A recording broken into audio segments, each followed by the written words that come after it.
Ada orang pertikaikan. Masyarakat kita ni suka baca Yasin malam Jumaat. Ini bid'ah, Nabi tak buat. Baca Yasin boleh, tapi jangan tentukan pada malam Jumaat. Ada hadis daripada Nabi SAW memberi galakan, man qara'a surat Yasin fi lailatul Jum'ati ghufira lahu au asbaha maghfuran lahu. Barang siapa yang membaca surah Yasin pada malam Jumaat, diampunkan bagi dia dosa dia, ataupun berpagi-pagi dia esok nanti ni dalam keadaan dosanya telah terampun. Tapi hadis tu dhaif. Ya, ini cerita dia. Dhaif bukan berarti palsu.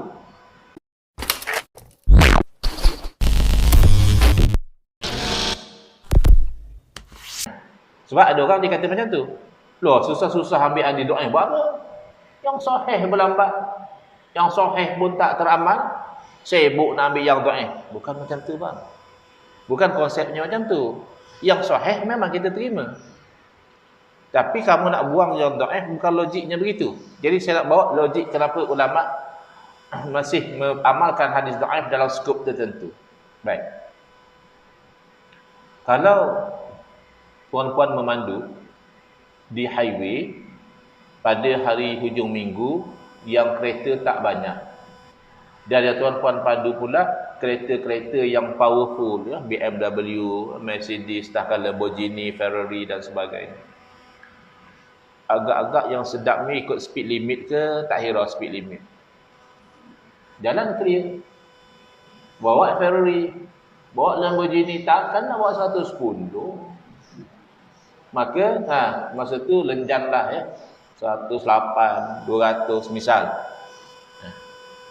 Tiba-tiba tengah sedap, yes, layan 16, 18, nampak sebelah sana tu ada orang bagi beam, bagi lampu tinggi. Apa yang tuan-tuan akan buat?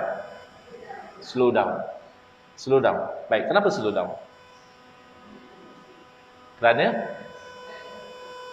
ada kemungkinan orang tu bagi beam nak bagi tahu ada speed trap. So nak mengelakkan daripada kena saman, kita slow down. Tapi pasti ke dia bagi beam tu kerana ada speed trap? Tak pasti. Boleh jadi dia bagi beam sebab dia nak memotong. Kan ada setengah orang dia nak memotong, dia bagi beam dulu sebab lagi pula nak motong lori.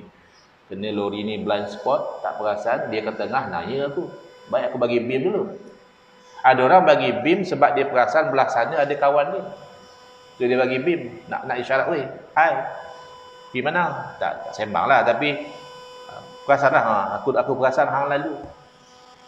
Ada pula bagi beam sebab tak sengaja. Saya pernah macam tu. Kereta depan pun dah macam pandang-pandang belakang, padahal Mamat dia bagi beam. Saya tak perasan bahawa yang saya nak buat untuk water tu, dia kan terbalik Continental dengan Japanese car ni kan. Ada yang signal belah kanan, wiper punya air itu belah kiri. Ada yang sebaliknya. Jadi saya masa tu tersilap. Saya sebenarnya nak spray air dekat cermin. Saya tarik-tarik tak keluar air. Rupanya saya sedang beam. So ada kemungkinan yang beam tu kerana dia tersilap. Sebanyak kemungkinan. Tak pasti bahawa yang beam tu memang confirm ada speed trap, tak pasti. Tapi kan elok kita berhati-hati. Kalau ada speed trap, selamat aku tak kena saman. Kalau tak ada speed trap pun tak apalah, aku slow down sekejap. Berhati-hati.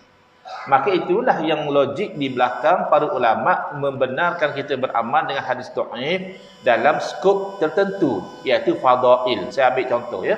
Ada orang pertikaikan. Masyarakat kita ni suka baca Yasin malam Jumaat. Ini bid'ah, Nabi tak buat. Baca Yasin boleh, tapi jangan tentukan pada malam Jumaat. Ya.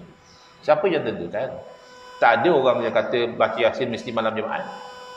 Tak ada orang yang katakan kalau malam Jumaat mesti baca Yasin. Tak ada kan? Yang ada hanyalah membiasakan. Dah jadi satu kebiasaan malam Jumaat baca Yasin. Kenapa? Antara lain kerana ada hadis daripada Nabi SAW memberi galakan, man qara'a surat Yasin fi lailatul Jum'ati ghufira lahu au asbaha maghfuran lahu.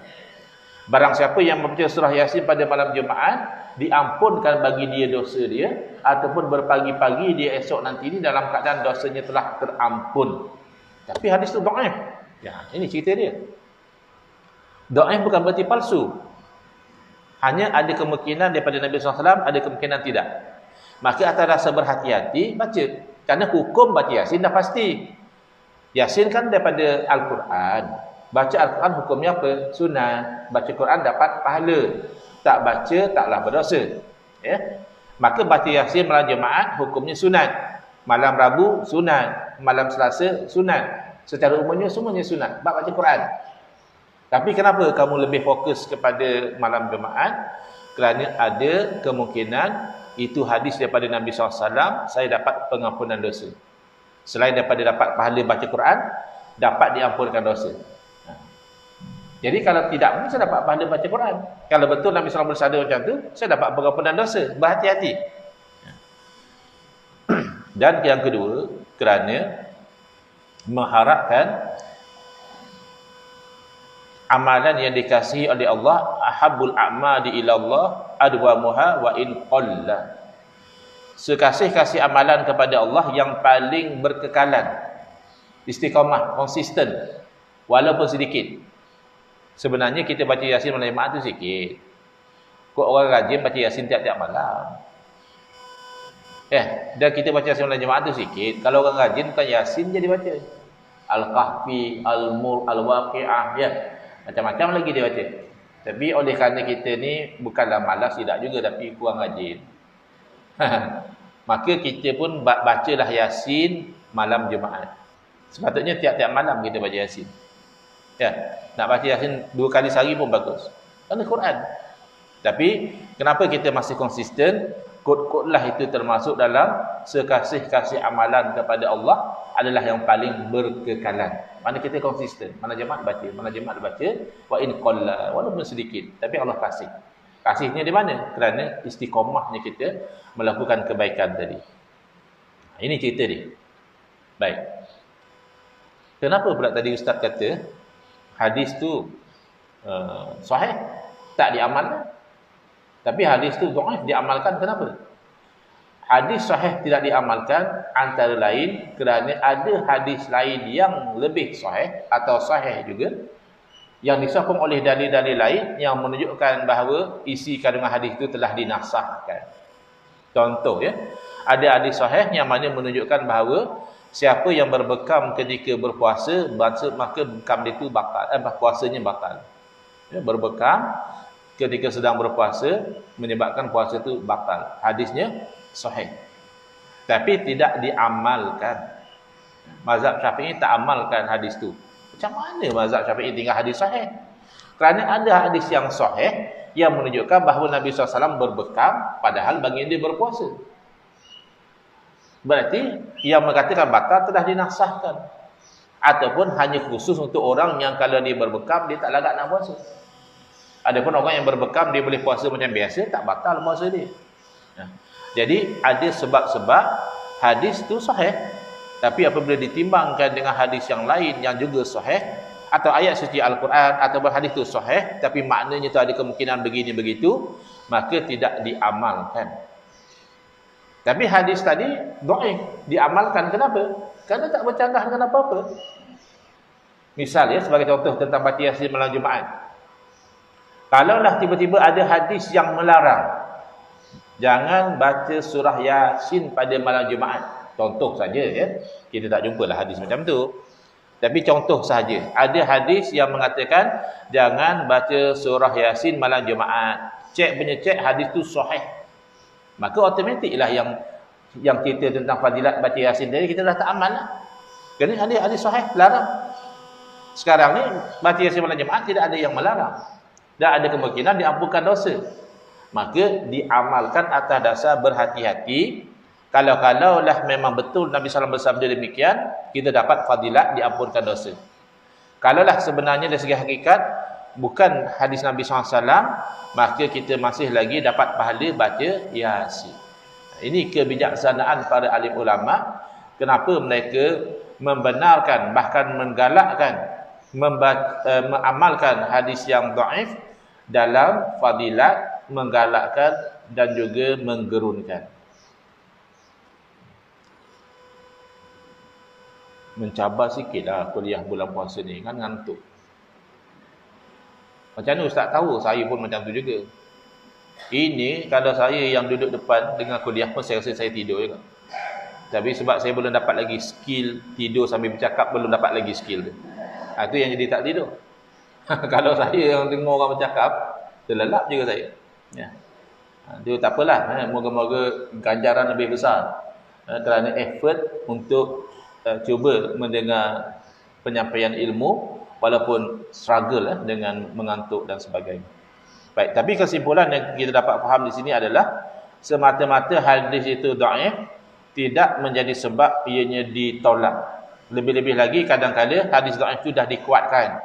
Hadis itu memang dhaif dari segi pengkajian riwayatnya, tapi isinya sama dengan ayat Quran misalnya. Ataupun isinya sama dengan fatwa sahabat Nabi. Sahabat Nabi ada fatwa sama macam isi hadis yang dhaif tadi. Ada lebih kurang belasan faktor kenapa hadis yang dhaif diamalkan. Itu contoh saja. Hadis itu memang dhaif, tapi isi sama macam yang Quran cerita. Hadis itu memang dhaif, tapi isinya sama macam fatwa para sahabat. Jadi itu beberapa contoh hadis dhaif diamalkan.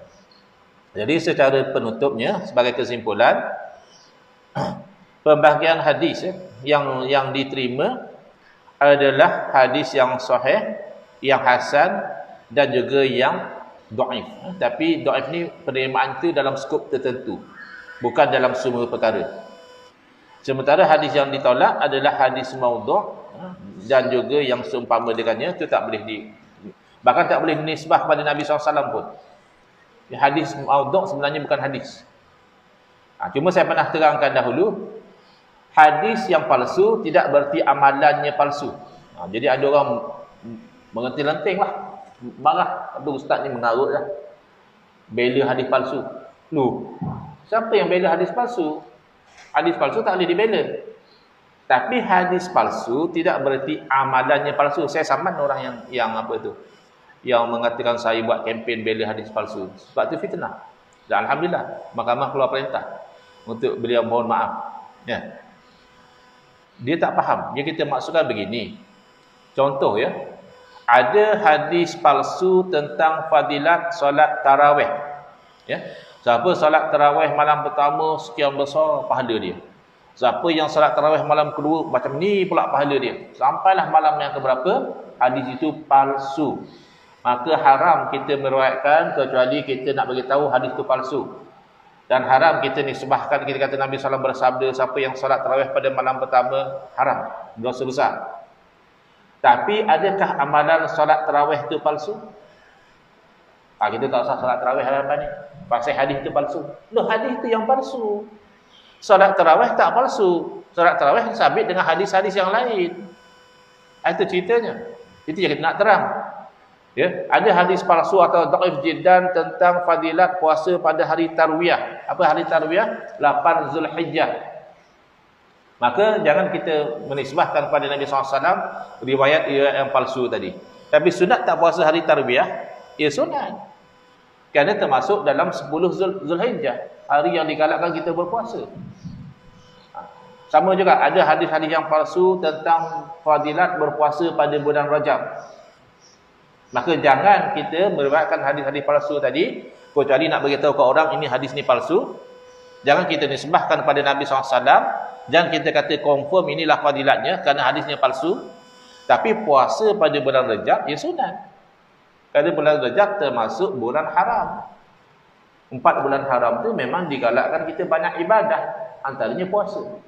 Itu maksud hadis palsu tidak berarti amalannya palsu. Ada setengah hadis palsu memang amalannya pun palsu. Tak ada sandaran langsung.